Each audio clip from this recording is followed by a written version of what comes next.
자, 세례문답 시작하도록 하겠습니다. 이 제목 한번 먼저 보세요. 제목 쭉 보시면은 예. 1장부터 11장까지 있죠? 예. 한번 제목만 읽어볼게요. 문답자의 자격, 예. 성경에 대해서, 하나님에 대해서, 사탄의 시험과 인간의 범죄에 대해서, 최초의 범죄를 말하겠죠? 예. 예수님의 사역과 구원, 성령님의 사역과 성도의 구원, 예. 교회와 성도의 교회 생활, 예.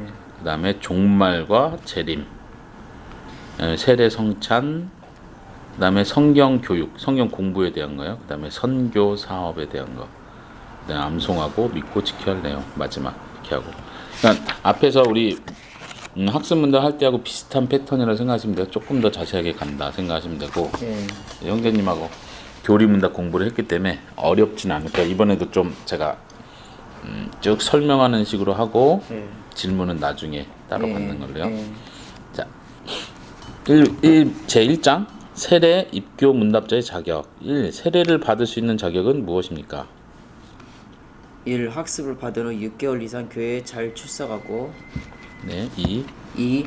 예수 그리스도를 자신의 구주로 믿는 자입니다. 네, 학습할 때는 교회에 나온 지 6개월 되면 학습을 했고 예. 또 학습 받고 나서 또 6개월 되면 세례를 주는 거예요. 세례 문답을 하는 거예요. 예.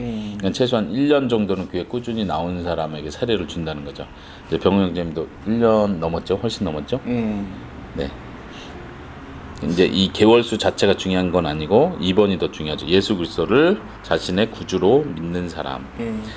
2번 유아 세례는 이제 어릴 때 세례를 받는 걸 가리켜요. 유아 세례를 받을 수 있는 자는 누구입니까?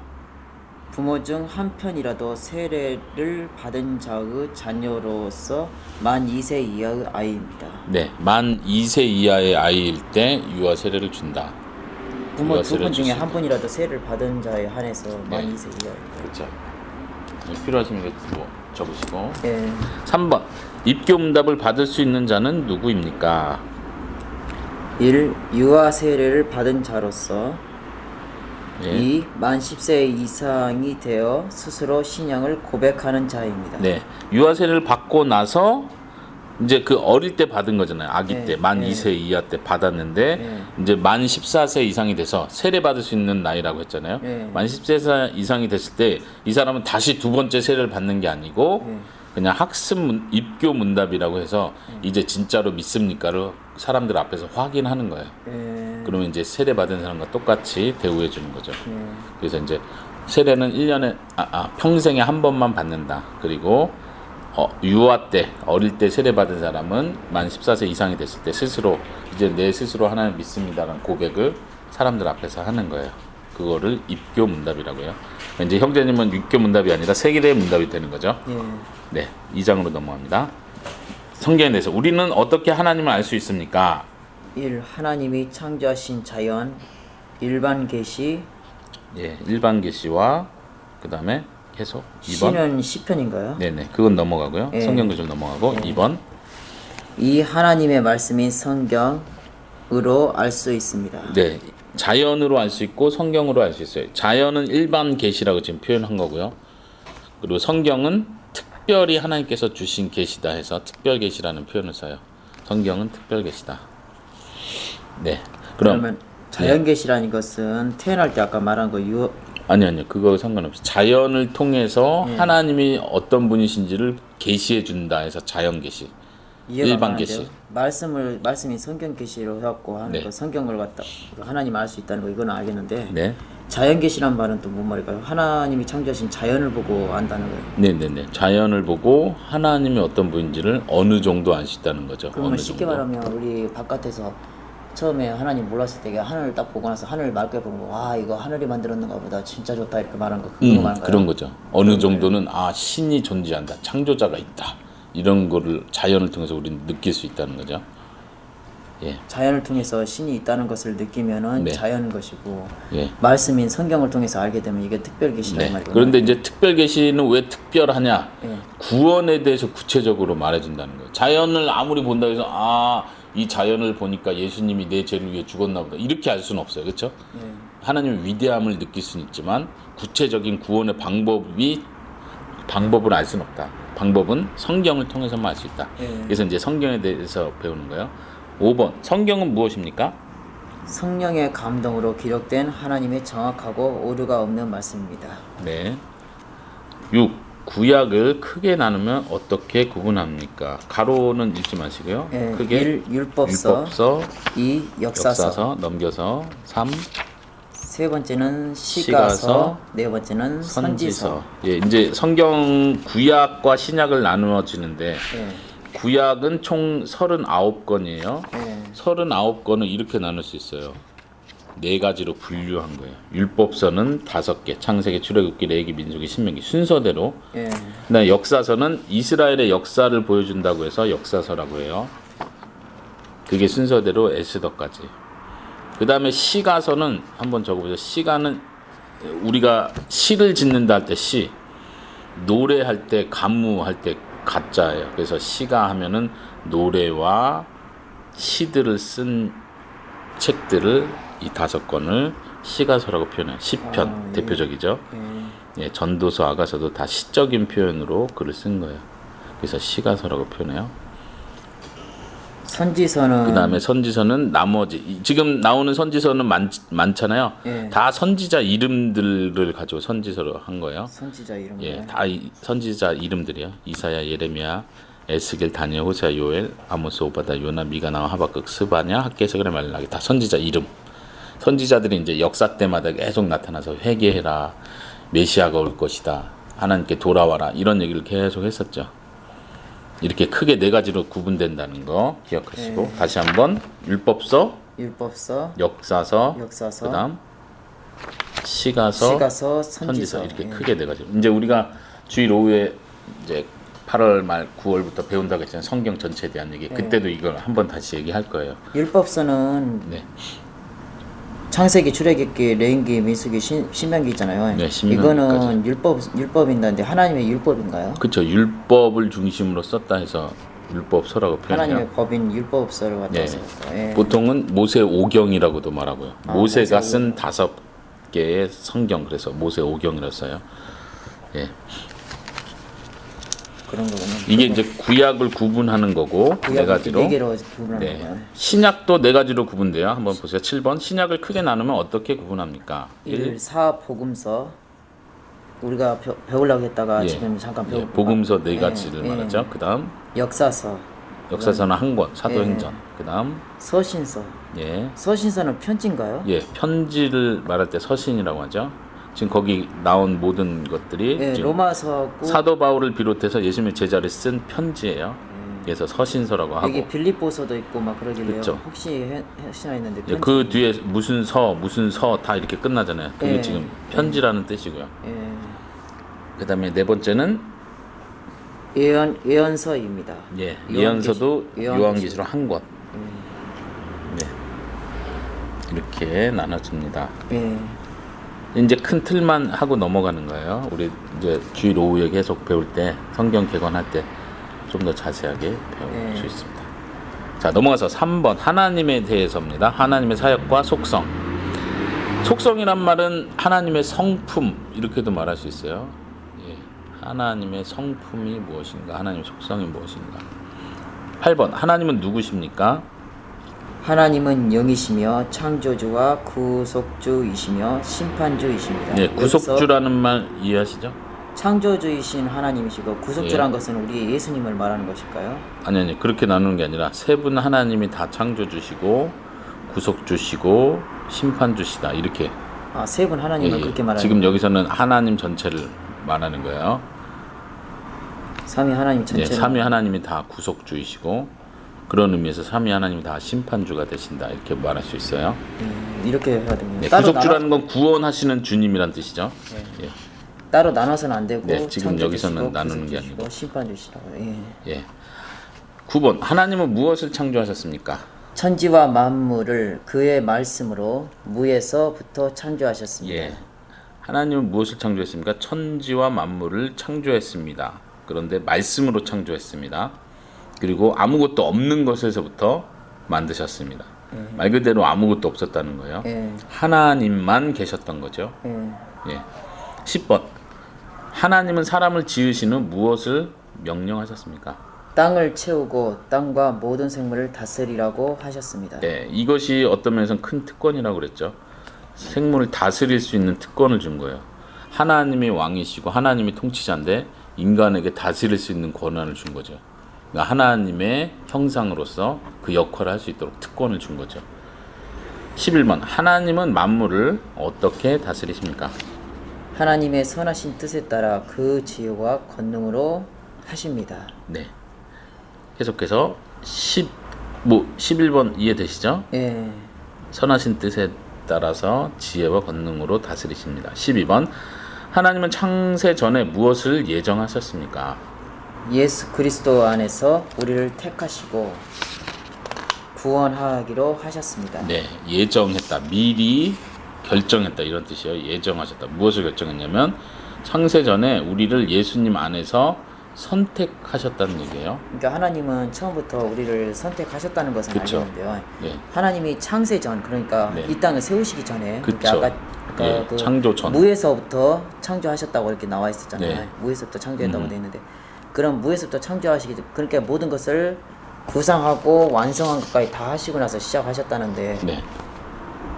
아직도 제가 이걸 이해할 수 없는 부분들이 너무나도 많아요. 하나님을 제가 다 알 수는 없지만 예, 예. 이것만큼은 정말 제가 알 수가 없는 예, 부분이에요. 예. 예. 하나님이 처음부터 구상을 하시고 완성을 다 하신 다음에 예. 나중에 우리를 정확한 때에 하나님을 내려보내셔서 그쵸, 우리를 그쵸. 이래서 하셨다. 때가 참에 하나님께서 예수님을 보내시고 그리고 우리를 구원하신 거죠. 예. 형제님이 믿은 것도 이제 30이 넘어서 40이 다 돼서 믿었어요. 예. 근데 이 계획은 하나님은 창조 전에 이미 하셨다는 거예요. 그러니까 그것을 그쵸. 이미 지난 시간에 엄청난 지지난 거죠. 시간에 이미 다 예. 배웠는데 지금도 저는 아직도 네. 믿기지 않는 사실이에요. 예, 믿기지 않은 놀라운 사실이고. 근데 이게 성경이 가리킨다는 것을 알고 예. 그러면 성경 말씀대로 믿겠습니다. 이렇게 고백하는 거죠. 예. 예. 13번 하나님만이 가지시는 특성은 무엇입니까? 스스로 계심이며 음흠. 변함이 없으심이며 음흠. 완전하심이며 네. 영원하심입니다. 네. 그 한자로 자존성, 불변성, 완전성, 영원성.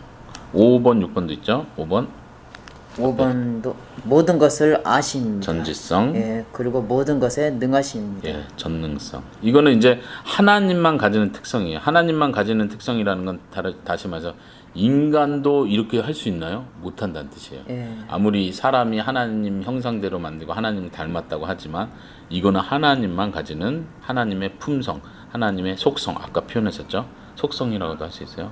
성품이라고도 할 수 있고. 14번 넘어가면 하나님의 도덕적 성품은 무엇입니까? 여기서 도덕적 성품은 사람도 어느 정도는 이런 걸 가지고 있는 거예요. 거룩함, 의로움, 사람도 이런 걸 어느 정도 가지고 있다는 거예요. 그런 면에서 이제 도덕적이라는 표현을 쓰는 거예요. 한번 쭉 봐주세요. 1번 거룩함, 거룩함, 2번 의로움, 넘겨서 3번 진실함, 진실함, 4번 선하심, 5번 사랑. 사랑. 예, 하나님의 성품. 이제 성경에서 더 많은 거 자세하게 표현할 수 있지만 우리가 하나님에 대해서 말할 때 중요하게 기억해야 될 중요한 하나님의 성품들입니다. 예. 예. 거룩하심, 하나님은 의로우시다, 공의로우시다 할 때 의로우심, 진실하시다. 이거는 신실하신 것, 진리이신 것 이걸 가리키고요. 선하시고 하나님이 행하시는 모든 것이 악의 반대, 선이다. 그리고 사랑이 많으시다. 이렇게 표현할 수 있죠. 하나님에 대한 속성도 기본적인 거. 최소한 이 정도는 우리가 믿고 고백해야 세례 받을 수 있는 거예요. 예. 넘어가겠습니다. 이제는 4장에 사탄의 시험과 인간의 범죄, 최초의 범죄에 대한 얘기예요. 15번. 최초의 사람 아담은 어떻게 범죄하게 되었습니까? 순종이나 불순종할 자유의지가 있었는데 네. 뱀 사탄의 시험을 받아 네. 하나님의 말씀을 불순종함으로써 범죄하였습니다. 네. 다 이해되시죠? 예. 계속 반복되는 거니까 넘어갈게요. 16번. 처음부터 자유의지를 우리에게 넣어주셨는데 이게 특권이죠. 예. 여기서 차라리 순종을 택하셨으면 괜찮았는데 그쵸. 그렇지 않았기 때문에 우리가 그렇게 된 거죠. 예. 16번. 아담의 범죄 이후 죄 없는 자가 얼마나 있습니까? 죄 없는 자가 얼마나 있습니까? 하나도 없습니다. 네. 다시 말하면 모두 다 죄가 있는 거다. 예. 예수님은 사람으로 오셨을 때는 죄가 없으셨어요. 예, 예수님만 죄가 없었던 거죠. 말하자면. 17번. 범죄하여 타락한 인류는 어떤 상태에 이르게 되었습니까? 1. 하나님을 떠나 비참한 죄인의 상태에 놓이게 되었고 2. 하나님의 진노와 저주를 받아 죽음에 이르렀으며 네. 3. 전적으로 무능하고 부패하게 되었습니다. 네. 여기서 무능하고 부패라는 것은 타락이라는 것일까요? 네, 그렇죠. 부패했다, 타락했다. 무능이라는 건 특별히 예수님을 믿을 수 있는 능력이 없어졌다. 하나님을 찾을 수 있는 능력이 없어졌다. 이런 면에서 무능이에요. 한마디로 말하면 믿음이 사라져버렸다는 것이죠. 그렇죠. 스스로는 믿을 수 없는 거. 그래서 믿음도 선물이라는 얘기를 그래서 하는 거예요. 예. 그러니까 타락한 결과는 하나님을 떠나서 스스로 죽음을 선택한 거예요. 이미 비참함을 선택한 거예요. 그리고 진노받고 저주받는 걸 선택해버린 거예요. 그러니까 그건 우리 모든 인류의 이미 결정된 운명인 거예요. 그렇죠? 이것이 우리가 죽음을 선택한 결과인데 그렇죠. 이것을 전적으로 우리가 부패하고 타락함으로써 이런 상태가 되었는데 그쵸. 하나님이 해주시지 않으셨다면 우리는 이렇게 그렇죠. 됩니다. 그렇죠. 그러니까 하나님 그대로 놔뒀으면 모든 인류는 그대로 어디? 다 지옥으로 가는 거죠. 예, 그 중에 몇 명을 하나님께서 선택했다는 얘기를 했었고요. 18번. 죄는 어떤 종류가 있습니까? 1. 아담이 지은 원죄와 2. 아담의 후손들이 스스로 지은 죄, 곧 자범죄가 있습니다. 네, 스스로 범했다 해서 자범죄죠. 여기서 두 가지. 아담이 지은 원죄라는 것은 지난 시간에 배웠지만 네, 네. 아담이 하나님께 불순종하기 시작한 것이 예, 원죄고 그거를 원죄라고 예. 하는 거고. 아담 후손들이 스스로 지은 죄란 것은 이제 태어나서 살아가면서 자기들이 하나님을 믿지 않으면서 하는 자범죄예요. 스스로 네. 죄를 짓고 살겠다는 그쵸? 거예요. 예. 예. 그렇죠. 네. 19번. 자범죄의 구체적 내용은 무엇입니까? 두 가지. 1. 내적 마음의 죄, 즉 교만한다든지 질투한다든지 증오한다든지 악한 욕망 등과 외적 행동의 죄인, 즉 사기라든지 도둑질, 간음, 간택 또는 살인 등입니다. 예. 두 가지로 구분해서 마음으로 짓는 죄도 죄고 외적으로 행동으로 드러나는 죄도 죄다. 좀 다르게 표현하면은 마음으로부터 나오는 건 뿌리라고 볼 수 있어요. 마음에 근본적으로 이런 것이 있기 때문에 마음에 있는 것이 겉으로 드러나는 거죠. 욕을 하는 것도 속에 악한 마음이 있기 때문에 욕이 나오는 것처럼 속에 있는 것이 밖으로 나온다. 이렇게 뿌리와 열매로도 표현할 수 있겠죠. 이제 저랑 교리문답 처음 배울 때 죄에 대해서 중요하게 지적했던 게 뭐냐면 하나님을 떠나는 거, 하나님을 떠나서 다른 데서 만족을 찾으려는 그런 모습이 죄의 뿌리라고 얘기를 했었어요. 기억나세요? 예. 그거로부터 이런 악한 모습들이 다 나오는 거죠. 결과적으로 다 나오게 되는 거예요. 네, 20번. 예. 멸망받을 인간에게 유일한 소망은 무엇입니까? 1. 회개하고 예수 그리스도를 믿음으로 이 멸망에서 구원받는 것입니다. 네, 그것이 우리의 유일한 소망이 된다. 그렇지 않으면 우리는 멸망하게 돼 있다. 제5장. 예수님의 사역과 구원의 완성. 예수님은 어떻게 잉태되었습니까? 1. 동정녀 마리아의 몸에서 이 성령으로 잉태되었습니다. 네, 이걸 믿는 것이 중요합니다. 여기서 동정녀 네. 마리아가 있고요. 예. 네. 그 다음에 뭐로 시작되는 마리아가 또 한 사람 있었죠. 막달라 마리아? 네, 막달라요. 예, 그건 다른 사람이고요. 막달라 이 사람하고 이렇게 두 사람이 있는데 동정녀 마리아는 알겠어요. 근데 막달라 마리아는 누군가요? 예수님께 병 치료를 받았던 성경에 보면은 7 귀신 들렸었는데 예. 예수님께서 치료를 해주셨고 예수님 부활하셨을 때 최초로 예수님을 만났던 여인. 최초로 그중에- 만난 네, 여인이라고요? 그렇게 표현이 되죠. 예수님께서 치료해 주셔가지고 네. 엄청난 병이 있었는데 특별히 그 뒤로 이제 막달라 마리아는 예수님을 따라다니면서 예수님을 뭐라고 해야 되나 후원하고 보조해드린 아주 귀한 여인이라고 할 수 있겠죠. 네. 지금 예수님의 어머니 마리아하고는 다른 마리아니까 구분해야 되고요. 예. 예. 예수님이 잉태에 있어서 많은 사람들이 오늘날 신학교에서도 그러고 이거를 안 믿어요. 어떻게 사람이 수천여에게서 태어나냐? 어떻게 남자 없이 어떻게 사람이 태어나냐? 그건 거짓말이다. 심지어 신학교에서조차도 안 믿는 사람들이 있어요. 그렇게 하고 목사가 되는 사람들도 있어요. 심지어 부활도 안 믿는 목사들이 있어요. 부활도 안 믿는. 예, 오늘날은 그렇게 잘못된 교회들이 많아요. 그러니까 우리가 이 기본적인 믿음이 없으면은 어떤 이상한 목사가 그 부활은 성경대로 믿으면 안 되고요. 영적으로 부활했다는 거지 진짜로 몸이 부활한 건 아닙니다. 이렇게 가르치면 그걸 구분해야 돼요. 저 사람 틀린 사람이다. 거짓 목사다. 이거 알아내야 된다는 얘기예요. 잉태되는 것도 마찬가지예요. 오늘날은 과학이 많이 발달하니까 성경에 나오는 기적들, 예수님이 무리를 걸었다. 그거 거짓말이고 그거 진짜로 믿으면 안 되고 심지어 이렇게 말하는 사람들이 많다는 얘기예요. 그렇기 때문에 우리가 성경은 성경대로 믿는다는 걸 분명히 해야 돼요. 안 그러면은 유혹에 넘어가요. 많은 사람들이 지금은 기적을 안 믿으려고 해요. 아예. 그럼 진짜 믿음이 있을 수도 없죠. 부활도 없고 천국도 없는 거고 지옥도 없는 거고 다 그렇게 가는 거죠. 그러면 창조도 안 믿는 거죠. 결국은 우리의 믿음은 처음 창조부터 믿는 거예요. 창조하셨다면 하나님이 세상을 창조했다면 남자 없이 사람이 태어나는 게 불가능해요. 하나님 창조도 하셨는데 이것도 당연히 할 수 있죠. 창조하신 그 하나님이 무리를 걷는 게 힘들어요? 할 수 있죠. 이게 믿음이 창조부터 시작되는 거예요. 그래서 이 믿음을 점검하는 거고요. 예수님은 어떻게 잉태되었습니까? 1. 동정녀 마리아 몸에서 이 성령으로 잉태되었습니다. 22번 예수 그리스도의 두 성품은 무엇입니까? 1. 참 하나님이시며 참 사람이심으로 이 신성과 인성이 있습니다. 3. 이 두 성품이 예수 그리스도의 한 인격 속에 연합되어 있습니다. 예수님이라는 한 인격체가 있으세요. 그런데 두 성품이 있어요. 신성과 인성. 그 아래 23번에 신성과 인성이 무엇인지 물어보죠. 신성은 23번 한번 읽어보세요. 23번. 신성과 인성은 무엇입니까? 1. 신성은 하나님의 성품이고 인성은 2. 인성은 사람의 성품입니다.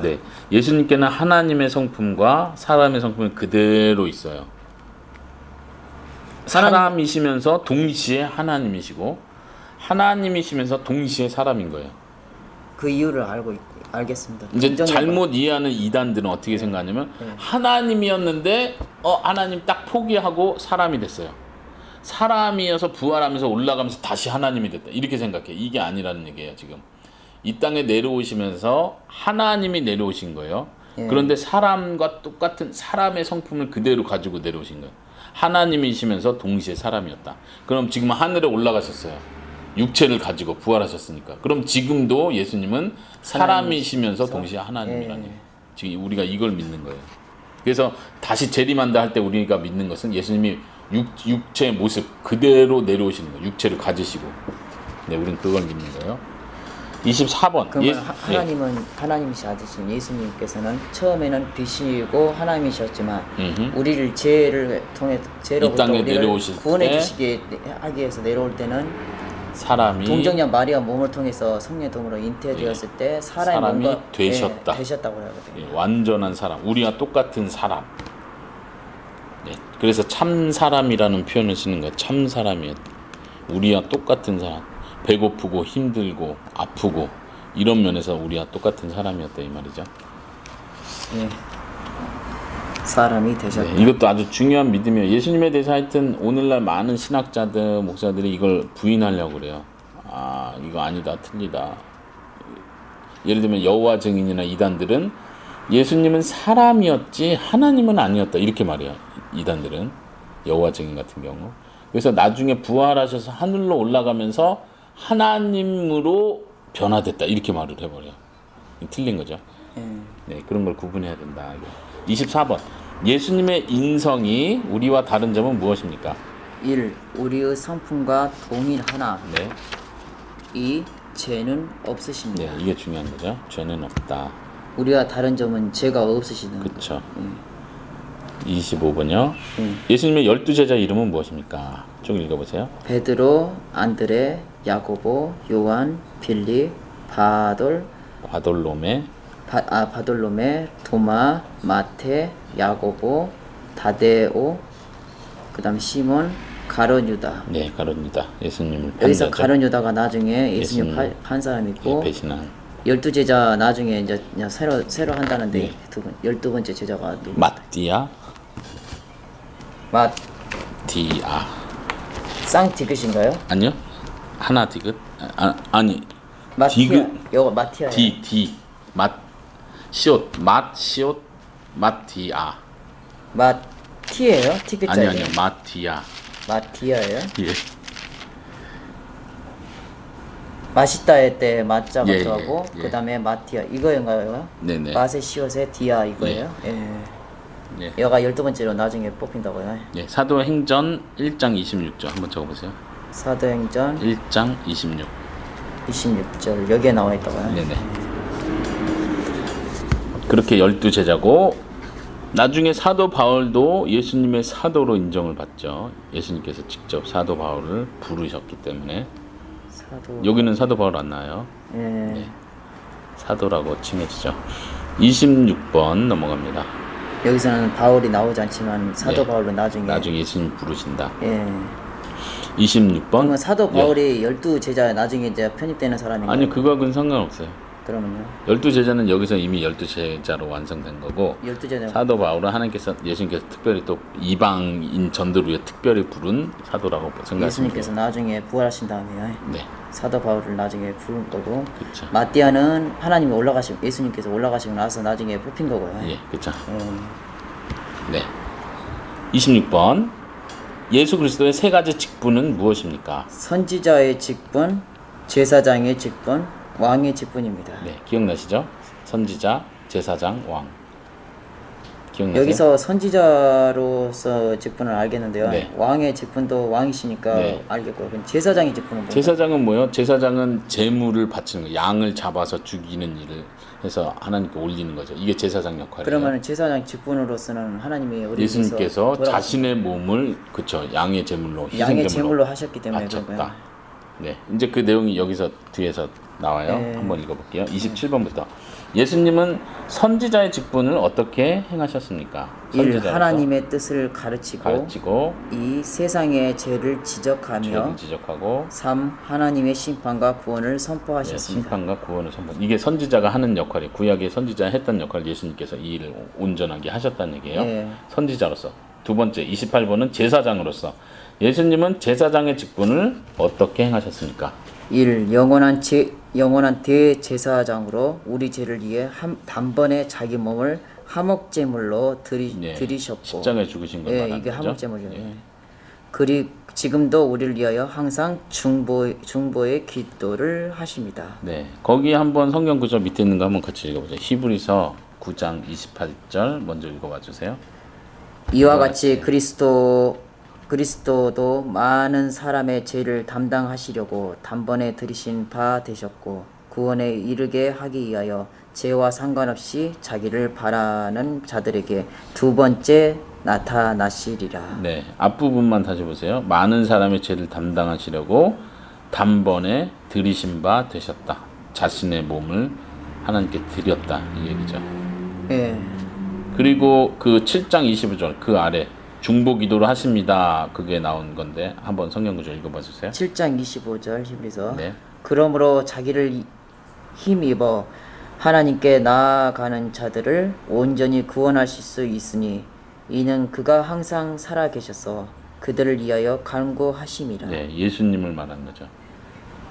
예수님을 힘입어 하나님께 나아가는 자들을 온전히 구원할 수 있다. 예수님이. 왜냐하면 예수님이 항상 살아서 지금도 부활하셨잖아요. 항상 살아서 사람들을 위해서 간구하신다. 기도하시기 때문이다. 감사한 말이죠. 히브리서에 나온 중요한 말입니다. 예수님이 힘입어 하나님께 나아가는 자들을 온전히 구하실 수 있으니 그가 항상 살아계셔 그들을 간구하심이라. 그 말은 그들을 위하여, 성도들을 위하여.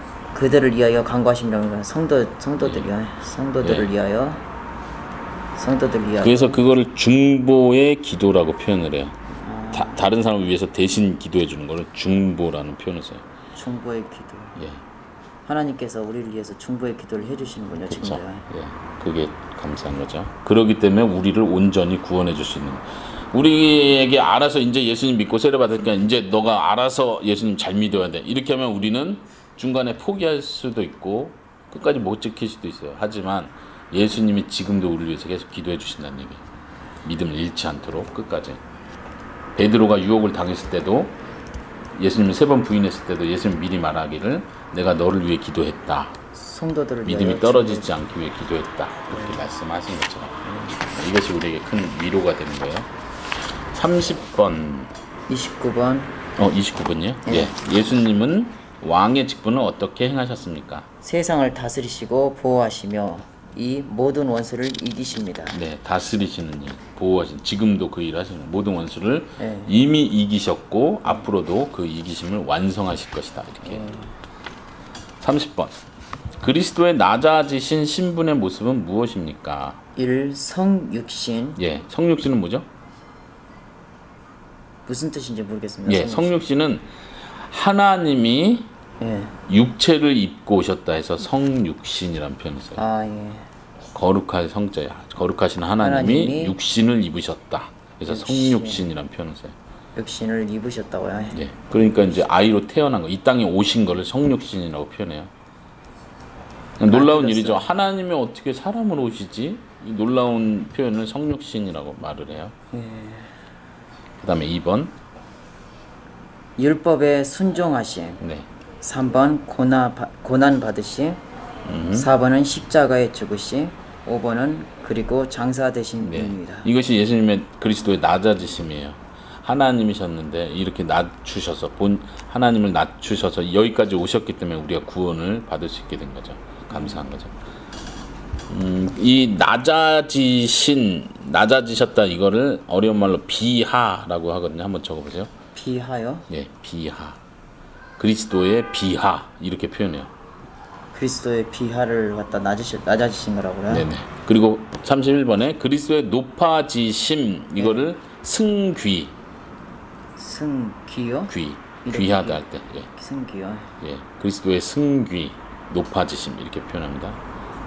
좀 한자 말이고 뭐 신학교에서 배우는 표현이긴 한데 뭐 외국인들한테는 굳이 이렇게 어려운 말 안 가르쳐도 되지만 형제님은 적어 놓으시고. 네, 31번. 높아지신 신분의 모습은 무엇입니까? 4가지. 1번 부활. 예. 2번은 승천. 예. 다시 부활하셨기 때문에 승천하셨고요. 3번 하나님 우편에서 다스리심. 네. 그리고 4번은 그리고 세상 끝날에 심판주로 이 땅에 재림하시는 것입니다. 네. 예수님이 다시 높아지시는 거죠. 하나님께서 높여 주시는 거예요.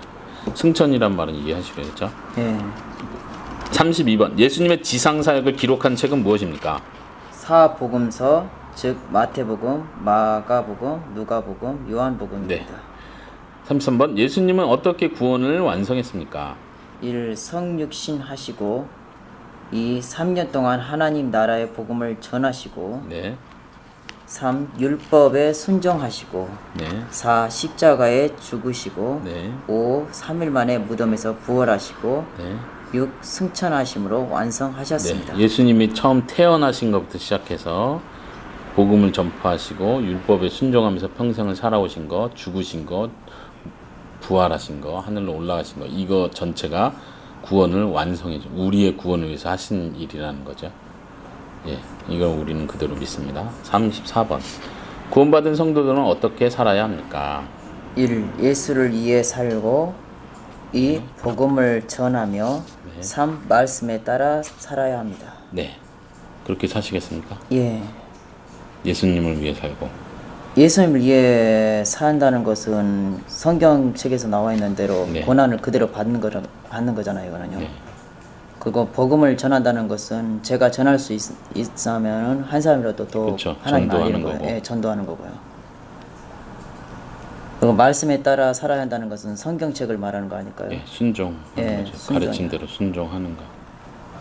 예수님을 위해 산다는 건 고난뿐만 아니라 최우선순위를 우리 하나님의 영광을 위해 산다 이런 표현했잖아요. 예. 모든 일을 하든지 하나님께 영광이 되게 하나님을 기쁘시게 해드리기 위해 사는 거 이걸 다 포함하는 거죠. 예수님을 위해 산다는 거요. 네, 이 결심이 제일 중요해요. 세례 받을 때 지난 시간에도 얘기했지만 세례 받을 때 이 결심이 안 돼 있으면 그 뒤에 배우는 건 아무 소용이 없어요. 예. 예수님을 믿지도 않고 순종하지도 않겠다는데 그 뒤에 교회 생활 어떻게 하세요? 성찬이 뭐 이런 거 배우는 게 아무 소용이 없는 거죠. 이게 제일 중요하다. 세례 받기 전에. 자, 그 다음에 제6장 성령의 사역과 성도의 구원에 대해서 더 자세하게 35번 우리의 구원은 어떻게 시작됩니까? 하나님의 예정과 성령의 부르심으로 시작됩니다. 네, 예정이 있어야 되죠. 예. 또 성령님이 우리를 불러주셔야 돼요. 마음으로부터 하나님의 음성을 듣고 거기에 반응할 수 있도록 해주셔야 된다는 얘기예요. 36번 성령은 무엇을 깨닫게 합니까? 하나님의 말씀과 우리의 죄 및 그 죄의 비참함을 깨닫게 합니다. 네, 깨닫게 해주시는 일을 하는 거예요. 죄를 깨닫게 해주시고 죄가 얼마나 나쁜 건지 비참한 건지를 깨닫게 해주시는 거예요. 37. 37. 누가 우리를 거듭나게 합니까? 성령께서 하십니다. 그렇죠. 넘어가서 계속 더 자세하게. 네. 38. 성령께서 우리를 무엇으로 거듭나게 하십니까? 하나님의 말씀으로 하십니다. 네. 성경 말씀. 성경 말씀을 듣게 하시고 성경 말씀을 배우게 하시고 성경 말씀의 그 복음의 핵심 예수님 무엇을 했는지를 깨닫게 하시고 죄에 대해서 깨닫게 하시고 이런 걸 통해서 우리가 속에서부터 거듭나는 거예요. 다시 태어난다는 뜻이죠. 거듭난다. 39번 진정한 회개는 무엇입니까? 1. 성령께서 깨닫게 하심으로 네. 2. 자기의 죄를 뉘우치고 네. 3. 예수 그리스도께로 나아오는 것입니다. 네. 그렇죠. 진정한 회개는 깨닫게 하심으로 죄를 뉘우치는 거고 죄를 계속해서 짓는 게 아니라 이제 방향을 바꿔서 예수님께로 나오는 거죠. 실제로 변화되는 걸 얘기하는 거예요. 예. 40번 회개의 3대 요소는 무엇입니까? 지적, 감성적, 의지적. 지적 요소는 죄를 깨달은 것이고요. 네. 감성적은 죄를 슬퍼하는 것이고요. 예. 의지적으로는 예수께로 나오면 아까 여기서 말한 거거든요. 변화를 가리키는 거죠. 예. 돌이키는 거죠. 예, 죄를 깨달은 걸로 멈추는 게 아니라 후회 말 그대로 술 먹지 말 걸. 에이 괜히 먹었네. 이렇게 하고 후회하고 끝나고 다음에 또 술 먹고 계속 반복하면 아무 의미가 없는 거예요. 변화되는 거예요. 이제는 주님이 원하는 대로 주님이 명령하는 대로 더 가까이 가는 거죠. 41번 성령께서 어떻게 은혜를 주십니까? 1번 말씀을 통해서 2번은 성례를 통해서 3번은 기도를 통해 주십니다. 네. 말씀과 성례는 주일날 선포되는 설교를 특별히 말하고요. 성례도 주일 예배 시간에 행해지는 성찬, 예. 세례 성찬은 우리가 얘기하는 거죠. 예. 그걸 통해서 하나님께서 은혜를 주시기로 약속하신 거예요. 기도는 교회 안에서뿐만 아니라 우리가 개인 기도를 할 때도 다 포함한다고 볼 수 있고요. 42번 죄인이 어떻게 의롭다 여김을 받을 수 있습니까? 1. 하나님의 은혜로 2. 예수 그리스도를 믿음으로 받을 수 있습니다. 네, 근본적인 이유는 하나님의 은혜로 의롭다 여김을 받는 거예요. 우리가 실제로 의로워서 의롭다 여겨주는 게 아니고 그리고 우리가 단지 예수를 믿었는데 그걸 의롭다고 여겨주는 거예요. 믿음으로. 그런 의미에서 근본적인 거는 하나님의 은혜. 그 수단, 방법은 믿음을 통해서 이렇게 표현할 수 있는 거예요. 영어로는 through 이렇게 표현하는데 이 through라는 말은 통해서 이렇게 번역할 수 있어요. 믿음은 통로예요. 믿음을 근거로 준다는 얘기가 아니라 하나님은 은혜를 근거로 우리에게 주시는데 의롭다 여김을 주시는데 믿음이라는 수단을 통로로 마치 파이프가 있어서 수돗물을 보내요. 이 파이프가 통로잖아요. 물이 나오는 통로인데 이 파이프는 그냥 이 통로일 뿐이지 이게 믿음이란 얘기예요. 이 파이프 때문에 물이 나오는 건 아니죠. 그냥 파이프는 수단일 뿐이다. 통로일 뿐이다. 이렇게 얘기하는 거예요. 그래서 어떤 사람들은 내가 믿어서 천국 간다. 내가 믿어서 의롭게 여겨졌다. 이 믿었다는 것 자체를 자랑할 수 없다는 얘기예요. 믿음은 자랑이 아니다. 믿은 건 자랑이 아니다. 믿음은 선물이다. 그게 이제 에베소서에서 나오는 아주 중요한 표현이에요. 믿음은 자랑할 것이 아니라 선물이다. 자, 43번 성화란 무엇입니까? 성령께서 하시는 계속적이고 은혜로운 일이며 네. 2. 죄인을 깨끗하게 하시고 네. 3. 날마다 새롭게 하시며 네. 4. 우리로 선한 일을 할 수 있게 하는 것입니다. 예, 성화는 뭐라고 했었죠? 성화요? 예, 성화가 뭐죠? 한자인데 거룩할 성 거룩하게 이루신다. 화할 화 변화한다 할 때 거룩하게 변화되어 가는 거 근데 예수님 믿고 나서 의롭게 여긴다고 했잖아요. 의롭게 여겨진다. 이걸 칭의라고 그래요. 한번 써보세요. 칭의. 칭이요? 칭하다 할 때 칭. 칭이요? 예, 칭의예요. 예. 그리고 성화는 거룩해지는 거. 우리는 먼저 칭의를 받고 그 다음에 칭의를 받는 순간 성화가 시작되는 거예요. 하나님께 우리는 칭이라고 부르는 의롭다함을 여김을 받으면 받고 그 순간 성화가 시작된다. 우리가 거룩해져 가는 거라고 네네. 말해요. 어떤 면에서 법적인 면에서 우린 이미 거룩하다고 인정을 받은 거예요. 그러나 실질적으로는 이제 거룩해지기 시작하는 거예요. 이해되겠습니까? 예. 그래서 성화를 설명하는 거예요. 계속적이고 은혜로운 일인데 죄인을 깨끗하게 하시고 새롭게 하시고 선한 일을 할 수 있도록 해주시는 거. 우리가 그렇게 변화된다는 얘기죠. 거룩하게 깨끗해지고 새로워지고 선한 일을 할 수 있도록 변화되어 가는 거. 계속 변화되어 가는 거죠. 계속적인 일이다. 자, 넘어가서 성도가 구원받는 순서는 어떠합니까? 1. 소명 부르심 2. 중생 거듭남 3. 회개 돌이킴 4. 신앙 믿음 아까 말한 5번 칭의 이거는 의롭다 함을 받고요. 네. 6. 수양 자녀가 되고 네. 7. 성화 거룩하게 되어가고요. 네. 8. 성도의 견인 끝까지 지켜가려고 하고 네. 마지막 9. 영광스럽게 됩니다. 네. 여기서 혹시 이해 안 되는 단어 내용 있어요? 아니 없어요. 다 이해되죠? 이게 네. 이런 기본적인 순서를 따라서 우리가 영화라는 건 이제 천국 문에 들어가는 거예요. 말 그대로 이제 하나님께서 부르셨고 제가 영광의 상태에 들어가는 거죠. 하나님께서 부르셨고 저도 모르게 교환해서 거듭나졌고 그렇죠? 죄를 돌아서라고 죄로부터 멀어지려고 하는 돌이킴이 생겨났고 네. 제 자신이 하나님 믿음을 생겨났고 예. 저도 모르게 하나님께 의로움을 받게 되었고 그쵸. 하나님의 자녀가 되기 시작하면서 예. 저 자신도 모르게 거룩하게 이제 조금씩 돼가려고 예, 그러나 지금도 그 과정인 거고. 예. 그리고 끝까지 이제 하나님의 말씀을 지키려고 지금 하고 있고요. 네, 이거는 이제 하나님이 하신다는 얘기예요. 우리의 믿음이 떨어지지 않도록 아까 예수님 우리를 위해 기도하신다 했잖아요. 성령님도 우리의 믿음이 보증이 되셔서 천국에 가는 그 순간까지 우리를 지켜주는 거예요. 믿음을 지켜주시는 거예요. 근데 그래서 마지막 영화는 영광스럽게 된다. 천국에 들어가는 그 순간. 이거는 재림 천국에 때. 들어가 예, 예, 재림 이때는 때. 끝나는 거군요. 재림 때 그렇죠. 끝나는. 영광의 모습으로 이제 들어가는 거예요. 거기까지 1번부터 9번까지 하나님이 전적으로 책임지시는 거예요. 이게 우리에겐 큰 은혜인 거죠. 선택받은 자에게 이런 일이 일어나는 거예요. 감사한 거죠. 네, 조금 더 나가볼까요? 교회 생활까지. 예. 예. 교회와 성도의 교회 생활. 교회란 무엇입니까? 1. 하나님의 백성들의 모임이며 2. 그리스도의 몸이고 나라이며 성령의 전입니다. 여기서 네. 성령의 전이란 뭔가요? 성전할 때 전. 성전이다 할 때 전이에요. 성령님이 너희 속에 거하신다. 성경이 이렇게 표현해요. 하나님이 우리 속에 있다. 성령님이 너희 속에 거하신다. 그렇기 때문에 성령의 성전이다. 이렇게 표현해요. 우리 몸이. 근데 여기서는 교회가 곧 하나님의 성전이다 말. 성도들이 모인 그 모임이 성전이기 때문에.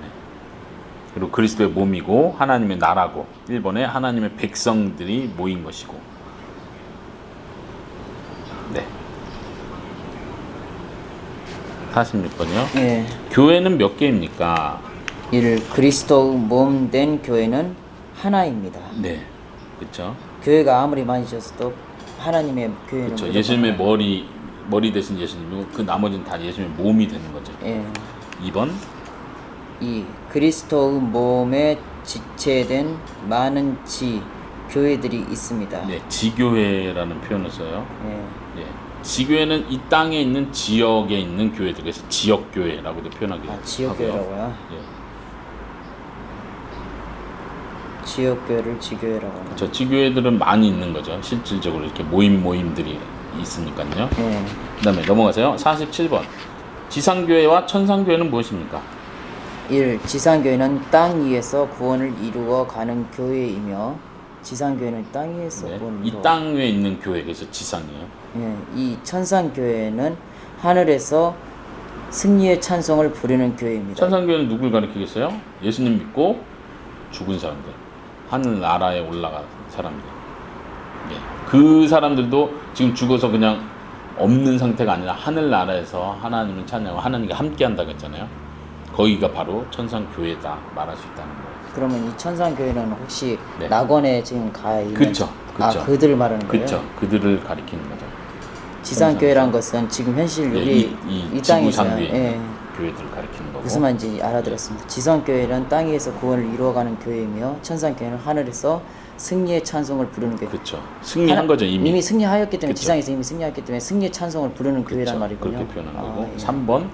지상교회와 천상교회는 그리스도 안에서 하나입니다. 네. 맞는 말이네요. 그렇죠. 교회가 하나라고 할 때는 지금 이 땅에 있는 교회뿐만 아니라 과거에 있었던 교회, 이미 순교한, 이미 하늘나라에 가 있는 그 모두를 다 합쳐서 교회가 하나다라고 표현하는 거예요.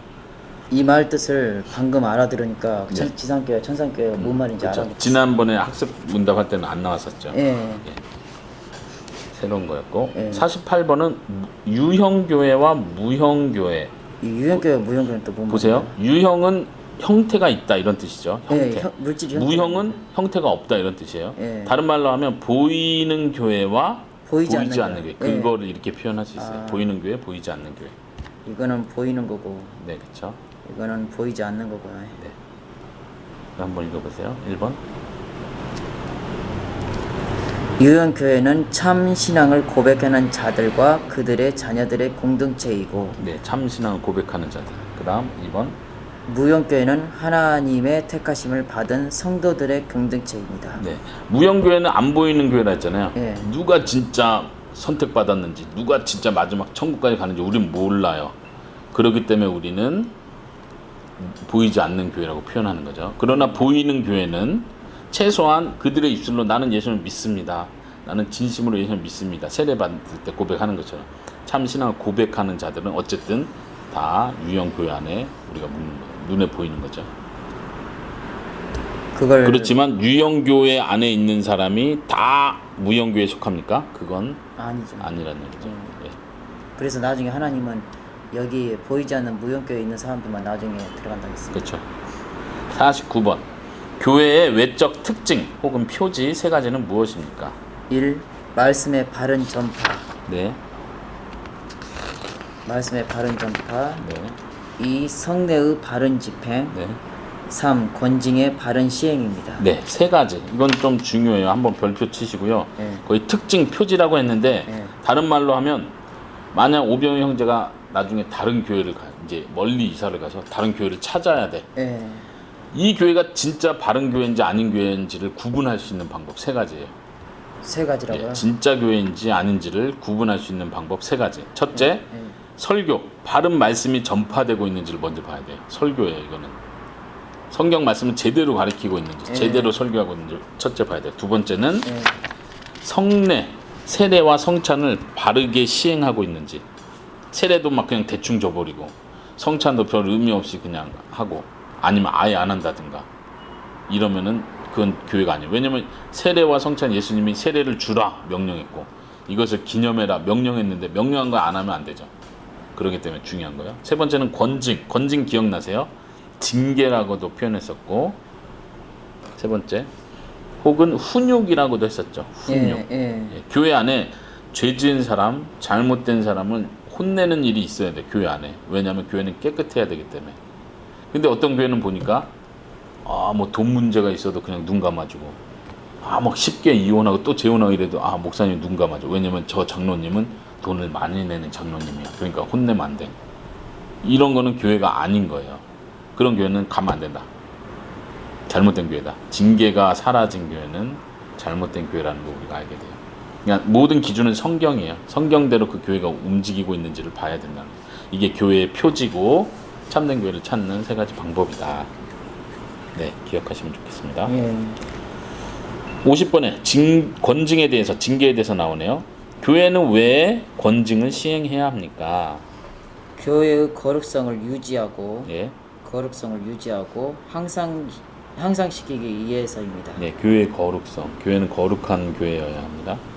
그런 의미에서 성도 한 사람 한 사람이 거룩한 삶을 살 수 있도록 목회자가, 목사가 그걸 지도해 줘야 되고 장로들이 그거를 다스려야 된다고 했죠. 예. 51번. 예수님은 교회와 어떤 관계가 있습니까? 1. 예수님은 교회의 머리가 되시고 네. 2. 모든 권위의 근원이 되시며 네. 3. 말씀과 성령으로 교회를 다스리는 주님이 되십니다. 네. 예수님과 교회의 관계. 예수님은 머리시고 그리고 모든 권위의 근원이시고 말씀과 성령으로 다스리신다. 머리가 되신다는 표현이 그거죠. 다스리신다는 거. 주님이란 뜻이에요. 그러니까 교회의 실제 주인은 성도가 주인이 아니라 목사가 주인이 아니라 예수님이 주인이시고 다스리신다. 우리는 그 말씀에 순종하는 차원이죠. 그 말씀을 전달하기 위해서 목사가 필요한 거고 그 말씀을 순종하는 차원에서 성도는 순종해야 되는 거고. 52번. 교회의 3대 영적 권세는 무엇입니까? 1. 교훈권, 즉 진리를 지키고 계승하는 권세. 네. 2. 치리권, 네. 즉 교회의 모든 일을 질서 있고 바르게 하는 권세와 3. 봉사권, 즉 가난한 자와 병든 자를 돌보는 권세입니다. 네. 이게 가난한 자와 병든 자를 돌보는 것은 장로가 하는 역할일까요? 아니요. 일단 지금 여기서 말한 대로 제목에서 말한 것처럼 교회가 해야 될 일이에요. 교회의 3대 교회 전체가. 교회 전체가 할 전체가 일. 하는 거라고요? 예. 그런 면에서 누가 한다 지금 이걸 얘기하는 게 아니고 네. 교회에게 주어진 책임이 뭐냐, 어떤 면에서 권세, 할 수 있는 특권이 뭐냐, 이거를 말하는 거야. 교회는 가르치는 일을 해야 돼요. 진리의 말씀대로, 성경의 말씀대로 가르치는 일, 그게 교훈권이고, 두 번째는 모든 일을 질서 있게 하는 거. 이 일을 위해서 특별히 아까 장로가 필요하다는 얘기를 했었죠. 장로만 하는 게 아니라 교회의 책임이에요. 교회 목사로부터 시작해서 교회 전체가 여기에 순종해야죠. 3번은 봉사권, 가난한 자와 병든 자를 돌보는 것을. 이거는 특별히 집사가 그 일을 한다고 했었죠. 근데 꼭 집사만 해야 됩니까? 그건 아니라는 거예요. 교회 전체가 가난한 자, 병든 자를 돌보는 일들을 해야 돼요. 또 누구만 한다, 나는 안 해도 된다, 이런 문제가 아니라는 거죠. 집사가 아니라 교회 전체가 다 하는 거라고요. 근데 특별히 집사가 그 일을 맡는다, 이 얘기죠. 두 번째는 치리권은 특별히 장로가 그 일을 맡는다, 이렇게. 그러나 원래는 교회 사람들이 전체가 다 하는 그쵸, 것인데 그쵸. 따로 따로 예, 서로 뽑자면 권면하고 서로 이렇게 하지만 특별히 그 일들을 위해서 맡긴다. 맡기는 사람이 장로가 집사라는 것이잖아요. 네네. 오늘은 여기까지 하도록 할게요. 네. 네. 이제 다음 시간에 한 번만 더 하면 끝날 것 같아요. 여기까지 배웠는데 네, 얘기를 오늘 날짜 적으시고 다음 시간에는 53번부터 이어서 하도록 하겠습니다.